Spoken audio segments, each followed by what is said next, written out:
Hi, I'm Laura Sanders, and I wanted to take just a minute to talk to you about the viewpoint that Michael Fullan has in both his video and his section in the book Coherence on leadership at all levels.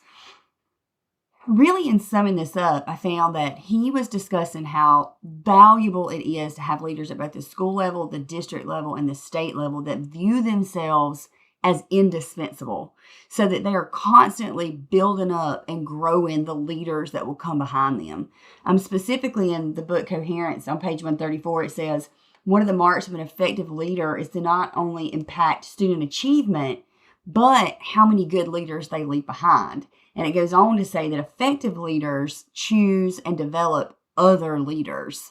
And he gets to that point a good bit in the video, and he talks about how if leaders would build capacity with one another within the organization that they have, and that they would also then collaborate, then they could leave behind a consistent viewpoint, a consistent message that would move forward in that organization. And you and I both know that if we could have a superintendent that stayed longer than 2 or 3 years before retirement, or a principal that was there for the long haul and not looking for wherever they're headed next at the district level, then we could probably build some of that consistency. So if they're not going to be there long, that's fine.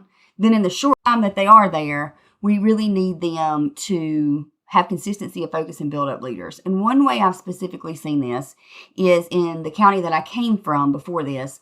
They took the whole idea of building leaders within the district and they started a leadership academy. They called it Aspiring Leaders.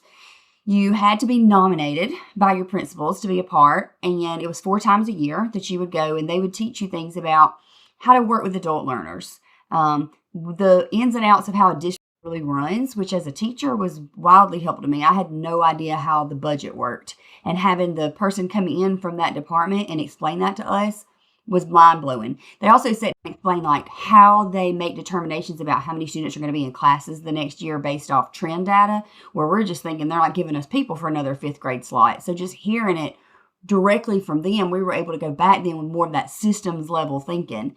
And so then if you've been through Aspiring Leaders and you're looking for a leadership position within that district, you kind of have a leg up because you already know some of the ins and outs. You've already had an opportunity to engage one-on-one with some of the leaders that are already in the district. So I think that's a great example of this very thing, like mentoring, coaching, providing feedback, having a consistent message, and raising up leaders that will come after you. Thanks. See y'all soon.